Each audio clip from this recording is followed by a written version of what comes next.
हम incline plane के बारे में पढ़ने वाले हैं। उससे पहले मैं आपसे ये पूछूंगी कि जब भी हम पार्क में जाते हैं तो आप कौन कौन से झूले पे झूलते हैं? अब आप बोलेंगे हम स्विंग पे झूलते हैं, राइट।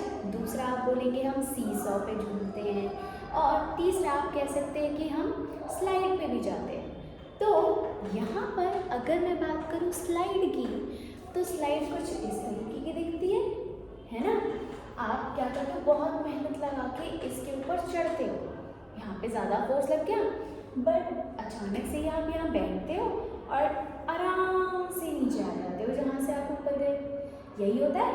तो अब अगर मैं आपसे पूछूं तो यहाँ पर आपका फोर्स कहाँ पर ज़्यादा लगा? सीढ़ियाँ चढ़ने में, ऊपर जाने में, बट नीचे आने में आपको बिल्कुल भी फोर्स लगाने की ज़रूरत नहीं पड़ी और बहुत फास्ट आप कहाँ आ गए? नीचे, जहाँ से आपने शुरू किया था। तो हम कह सकते हैं ना कि इस स्लाइड ने आपका काम बहुत इजी कर दिया, जस्ट लिटिल से फोर्स के साथ, है ना। तो सिमिलरली हमारा जो नेक्स्ट सिंपल मशीन है दैट इज इंक्लाइन प्लेन, वो भी कुछ इस तरीके से काम करता है ना। तो आपको तो समझ आ गया होगा। तो अब ये इंक्लाइन प्लेन आपको बहुत जल्दी नीचे ले आया। सिमिलरली अगर हमें कोई भी हेवी ऑब्जेक्ट्स को ऊपर से नीचे लेकर आना पड़ता है तो हम किस चीज़ का यूज़ करते हैं? इंक्लाइन प्लेन्स का यूज़ करते हैं। उससे क्या होगा? हमारा काम भी फास्टर हो जाएगा और ज़्यादा ईजियर हो जाएगा। एक और एग्जाम्पल देख लेते हैं। अब यहाँ पे ना एक आदमी खड़ा है जिसका नाम है सुरेश, ठीक है। अब ये जो सुरेश है वो यहाँ पर खड़ा है और उसके पास क्या है? सिलेंडर है, लोड है उसके पास। कितने का लोड है? 110 kg का लोड है। बहुत भारी हो गया ना, इतना तो उसका वेट भी नहीं होगा। तो अब उसको ये सिलेंडर कहाँ तक लेकर आना है? इस पॉइंट से इस पॉइंट तक लेकर आना है। तो वो अब क्या करेगा? वो इंक्लाइन प्लेन की हेल्प से उसको रोल करता हुआ नीचे लेकर आएगा। जैसे आप स्लाइड करते हुए नीचे आए, इन द सेम वे ये जो इसका सिलेंडर है उसको सीधा ना खड़ा करके उसको लिटा के उसको रोल करवाएगा। और रोल करवाने से क्या होगा? उसका एक तो फोर्स बहुत कम लगेगा, दूसरी चीज़ उसका जो काम है वो और भी ज़्यादा फास्टर हो जाएगा, right. Now let's read from our textbook. An inclined plane is a simple machine used to move objects to a higher place. A ramp is an example of an inclined plane.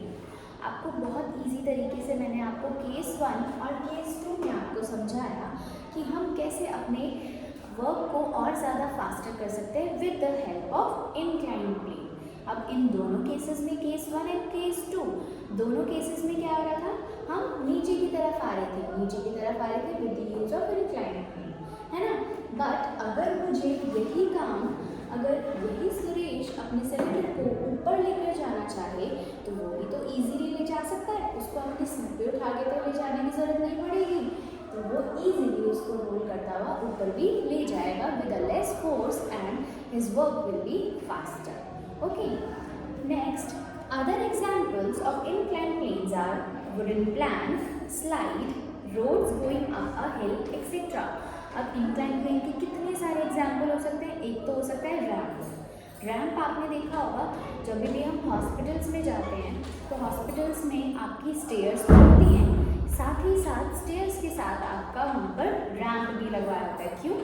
ताकि जो भी patient wheel chair वाले हैं वो तो stairs नहीं चढ़ सकते, ना ही उनको स्टेयर्स के ऊपर से लेकर जाया जा सकता है, तो उनके लिए रैंप लगाया होता है जो कि हमारा इस तरीके से ही दिखता है। और इसी रैंप की हेल्प से उनको ईजिली हम ऊपर भी ले जा सकते हैं और नीचे भी लेकर आ सकते हैं। तो ये तो एक यूज़ हो गया, रैंप हो गया हमारे पास एग्जाम्पल। दूसरा मैंने आपको बताया स्लाइड का एग्जाम्पल। स्लाइड एक बहुत अच्छा एग्जाम्पल है इंक्लाइन प्लेन्स का। और तीसरा एग्जाम्पल हो जाएगा हमारा क्या? Wooden planks. वुडन प्लैंक्स का मतलब है वुड का एक प्लैंक होता है, उसी को हम क्या कर देते हैं? इंक्लाइन तरीके से ऐसे करके लगा देते हैं। जैसे मान के चलो ये वुडन प्लैंक है, ठीक है। इसको मैं, अगर मुझे कोई भी चीज़ इस पॉइंट पे लेकर आनी है, इस पॉइंट से, तो मैं क्या करूँगी? यहाँ पर बीच में एक वुडन प्लैंक लगा लूँगी और ईजिली अपनी चीज़ों को ऊपर से नीचे या नीचे से ऊपर ले जा सकती हूँ, राइट। तो ये हो गया। And next example is our hill roads. ठीक है, हिल रोड्स में भी हमारी कैसे बनी होती है, ऐसे करके बनी होती है ना, इंक्लाइन प्लेन्स बनी होती है। तो उसमें भी वो भी हमारा क्या एग्जाम्पल हो जाएगा, इंक्लाइन प्लेन्स का। That is all for inclined planes. Now we will come to our next. Our next topic is a wedge. अभी हमने levers के बारे में पढ़ लिया, inclined planes के बारे में पढ़ लिया, अब हम पढ़ेंगे wedge के बारे में।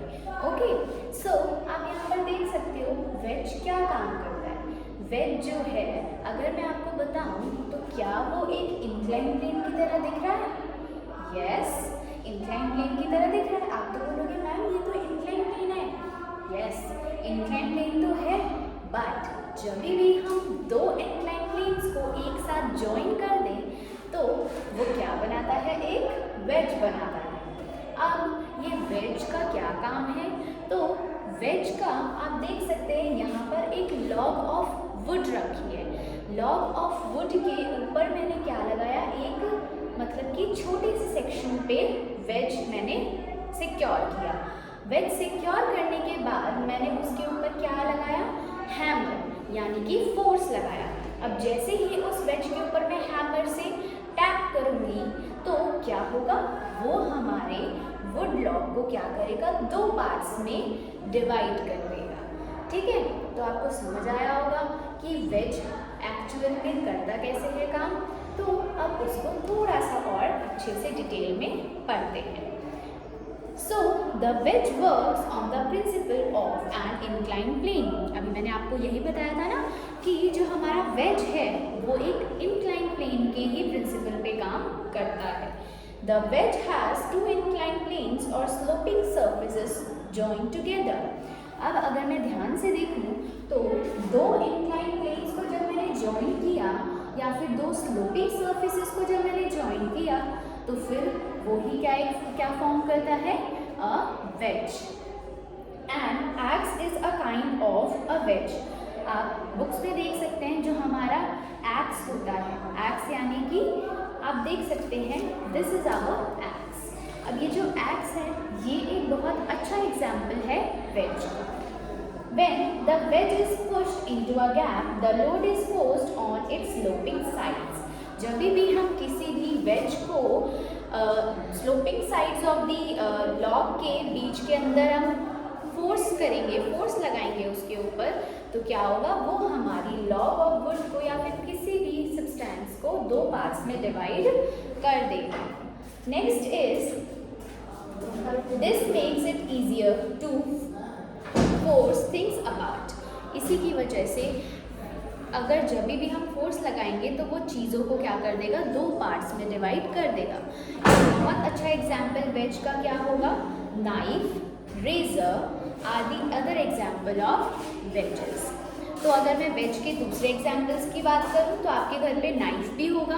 कल मैंने आपको नाइफ का एग्जाम्पल बताया था कि नाइफ में हम क्या करते हैं, नाइफ में हम एक एप्पल को इजीली कट कर पाते हैं हल्के से फोर्स अप्लाई करने के बाद, और वो हमारे एप्पल को एक अच्छे अच्छे शेप्स में हम काट सकते हैं। तो वो जो नाइफ हमने पढ़ा था, नाइफ भी किसका एग्जाम्पल है, वेज का। ठीक है, एंड अ रेजर, आपके फादर्स रेजर यूज़ करते हैं अपनी शेव करने के लिए। तो वो जो रेज़र होता है जिससे उनकी शेव हो जाती है बियर्ड, उससे वो भी हमारा किस चीज़ का एग्जाम्पल है, again the example of a wedge. So this is all about our wedge. Now we will talk about the next topic. Okay, so अभी हमने काफ़ी सारी चीज़ें पढ़ ली। हमने सिंपल मशीन्स पढ़े, फिर सिंपल मशीन्स कौन कौन से होते हैं वो पढ़े, लेवर, इंक्लाइन प्लेन्स एंड हमारा वेज, राइट। अब हम नेक्स्ट टॉपिक पे आते हैं, that is our wheel and axle. आपको दिख रहा होगा यहाँ पे मैंने काफ़ी सारी व्हील्स बना रखी हैं, है ना, काफ़ी सारी व्हील्स बना रखी हैं। अब ये जो व्हील्स हैं, अब इनको हम पढ़ेंगे कि ये है क्या। अब अगर मैं आपको एक एग्जाम्पल दूँ कि जब भी 15 अगस्त होता है तो आप सब पतंग उड़ाते हो। आप नहीं उड़ाते हो तो आपने देखा होगा किसी को उड़ाते हुए। तो जब भी हम पतंग उड़ाते हैं तो इस तरीके की कोई चीज़ आपने देखी होगी जिसके ऊपर क्या लगा होता है, मांझा लगा होता है ना, जिससे हमारी पतंग उड़ती है, वो ही हम इसके अंदर क्या करते हैं, डलवाते हैं या फिर खरीद कर लेकर आते हैं। और हम क्या करते हैं, ऐसे करके पकड़ लेते हैं साइड साइड से, और फिर वो क्या करती है, ऐसे घूमती है, जैसे जैसे हमारी पतंग ऊपर जाएगी वैसे वैसे ये व्हील और एक्सिल क्या करेगी, घूमती है, राइट। और आपने और भी काफ़ी सारे एग्जाम्पल देखे होंगे, ये तो एक एग्जाम्पल हो गया। आपने जिम में देखे होंगे डम्बल्स, है ना, डम्बल से जिनसे हम क्या करते हैं, बॉडी बनाते हैं, ऐसे उठाते हैं और बॉडी बनाते हैं। उसमें भी क्या होता है, बीच में तो क्या होता है, पतली सी रॉड होती है और साइड में बड़े बड़े से व्हील्स होते हैं, ऐसे ही कुछ दिखता है। तो एक तो वो हो गया। अब ज़रा आप ध्यान से यहाँ पर देखोगे तो यहाँ पर आपको दिखेगा एक लंबी सी व्हील है और यहाँ पर उससे ज़्यादा बड़ी एक व्हील है, जो कि क्या करेगी, जब टर्न करेगी, जब घूमेगी तो ये हमारी बकेट को ऊपर लेकर आएगी और नीचे भी लेकर जा सकती है, राइट। तो हमारे पास बहुत सारे एग्जाम्पल्स हैं व्हील एंड एक्सल के। अब ज़रा उनके बारे में थोड़ा सा हम रीड आउट करते हैं। तो the wheel and axle is a simple machine with a wheel attached to an axle. अब होता क्या है, अब मैं तब से व्हील एंड एक्सल कर रही हूँ, बट व्हील और एक्सल दोनों में से है क्या। तो अगर मैं ठीक से आपको बताऊँ तो जो हमारी बड़ी सी ये गोल सी चक्री दिख रही है, दैट इज़ आवर व्हील, और जो इसके बीच में ये लंबी सी रॉड बनी हुई है, दैट इज़ आवर एक्सल। और ये व्हील एंड एक्सल भी हमारी एक टाइप ऑफ सिंपल मशीन्स हैं। The distance around the wheel is greater than the distance around the axle. अब अगर मैं डिस्टेंस की बात करूँ तो जाहिर सी बात है, ये बड़ा है तो अगर मेरे को इसको कवर करना पड़ेगा तो ज़्यादा टाइम लगेगा, दैट इज़ इसका डिस्टेंस ग्रेटर है रादर देन दी एक्सल। इसका काफ़ी छोटा डिस्टेंस होता है व्हील के मुकाबले। Less force is needed to turn the wheel than to turn the axle. ठीक है, हमें व्हील को रोटेट करने के लिए या टर्न करने के लिए बहुत कम फोर्स लगाना पड़ता है देन दी एक्सल। एक्सल को थोड़ा सा ज़्यादा फोर्स लगाना पड़ेगा, बट व्हील को ज़्यादा फोर्स लगाने की ज़रूरत नहीं पड़ती। Work is easier to do. अब भाई सिंपल मशीन्स हैं तो क्या करेंगी, हमारे वर्क को और ज़्यादा ईजियर कर देंगी। Swing machine, cycle, grinding machine have wheel and axle. अगर मैं आपके डेली यूज़ में बताऊँ, डेली में आप क्या क्या चीज़ें देखते हैं जिसमें व्हील एंड एक्सल प्रेजेंट हो, तो सबसे पहले आ जाती है आपकी स्विंग मशीन। आपने देखा होगा आपके घर में स्विंग मशीन होगी, नहीं तो किसी टेलर को देखा होगा, वो क्या करता है, ऐसे ऐसे ऐसे करके वो हिलाता है स्विंग मशीन के साइड वाले को, और नीचे जो हमारा क्लॉथ होता है, पीस ऑफ क्लॉथ, वो क्या होता है, स्टिच होता जाता है। तो उसमें भी क्या लगा हुआ है, एक व्हील एंड एक्सल को हम क्या करते हैं, रोटेट करते हैं, टर्न करते हैं। ग्राइंडिंग मशीन को आज जाके देखना, ग्राइंडिंग मशीन के अंदर भी क्या लगा होता है, व्हील एंड एक्सल। अब आगे लिखा है, a wheel with teeth is called a gear. मतलब कि गियर का नाम सुना होगा ना, कि आज तो मैं गियर वाली साइकिल लेने जा रहा हूँ, है ना। तो गियर होता क्या है, गियर इज दिस।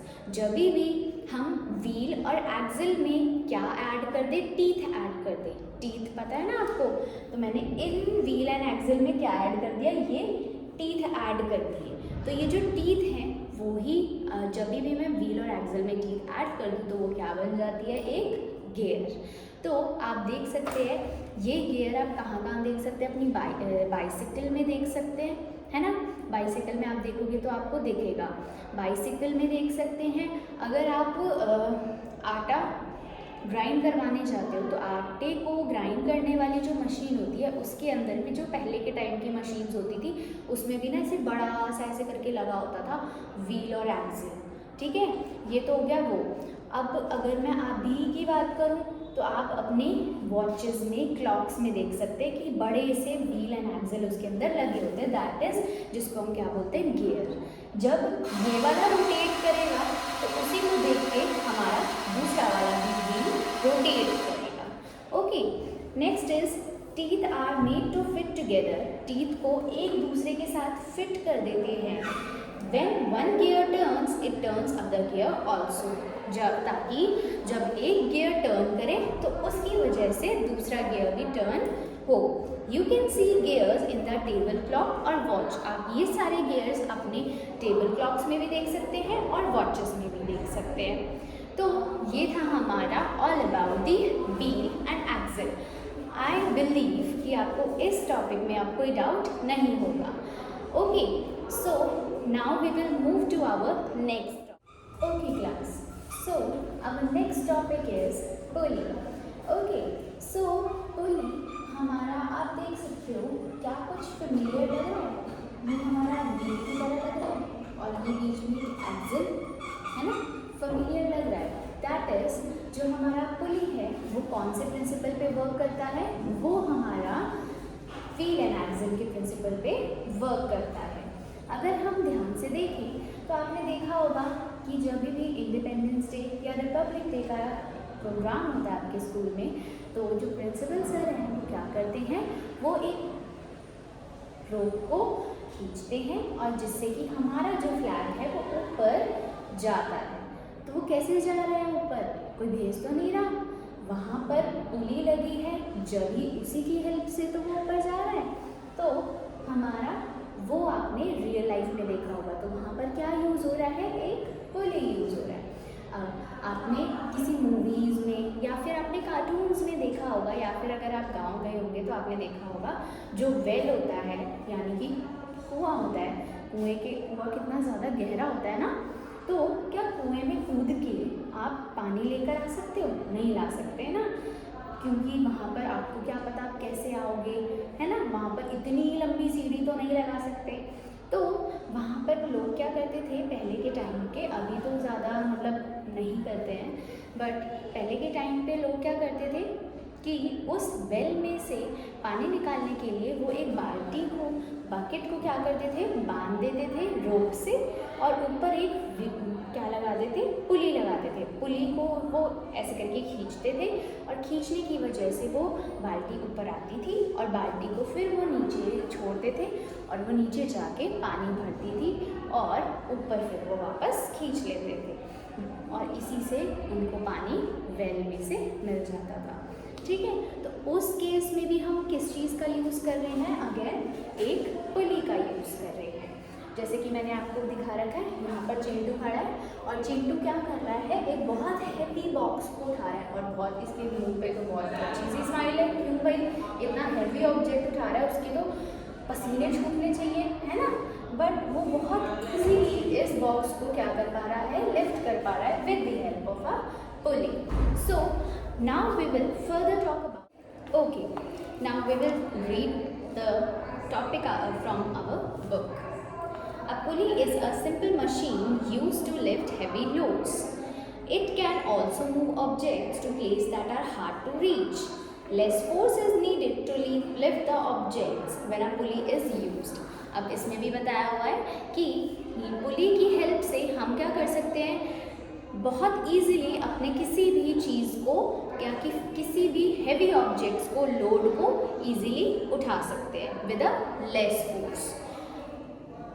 और ऐसी ऐसी जगहों पे जहाँ पर हम नहीं जा सकते हैं, हार्ड टू रीच है जो प्लेसेस, वहाँ पर भी हम किस चीज़ का यूज़ करके चीज़ों को पहुँचा सकते हैं? With the help of a pulley.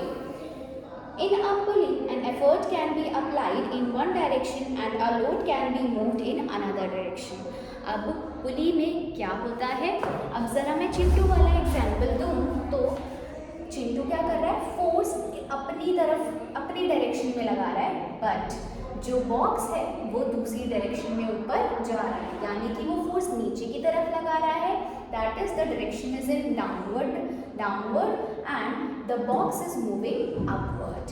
तो हमारा जो डायरेक्शंस है वो क्या होते हैं? अपोजिट होते हैं when we are using a पुली।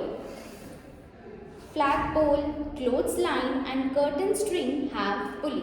अगर मैं बात करूँ, आपको मैंने अभी एग्जाम्पल दिया फ्लैग पोल का, तो फ्लैग पोल में भी पुली का इस्तेमाल होता है। क्लोथ्स लाइन की अगर मैं बात करूँ तो क्लोथ्स लाइन में भी पुली का यूज़ होगा। और कर्टेन स्ट्रिंग्स, कर्टेन देखी होगी, कुछ कुछ कर्टेन्स को आप ऐसे करके पुश करते हो नीचे की तरफ, है ना, और वो क्या हो जाती है, ऊपर की तरफ खुल जाती है। तो उसमें भी हम किस चीज़ का यूज़ कर रहे हैं? A pulley. तो that is all about our पुली।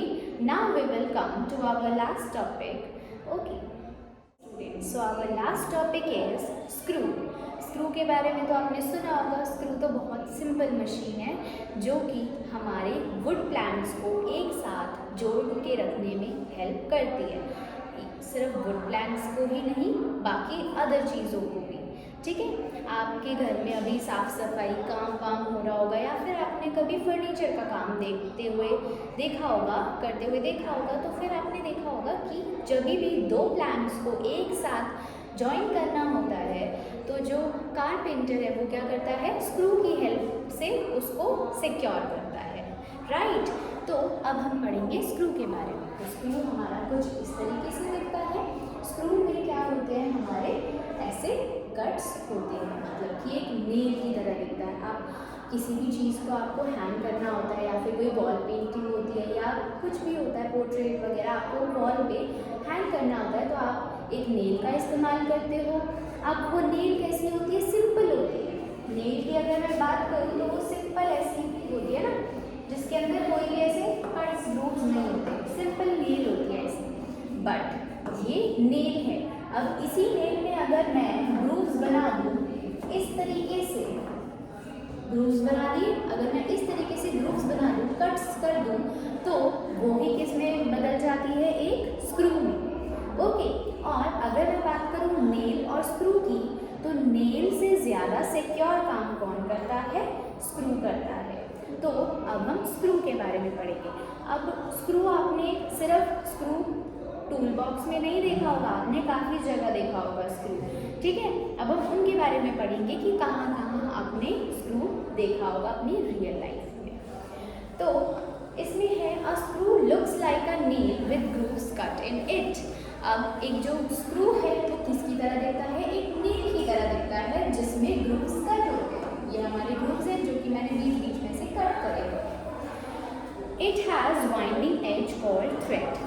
इनकी जो एज होती है यानी कि कोने होते हैं, वो कैसे होते हैं, वाइंडिंग होते हैं, यानी कि वाइंडिंग एजेस होंगे जो जिनको हम क्या बोलते हैं, थ्रेड बोलते हैं। It takes less force to insert a screw in wood than a nail.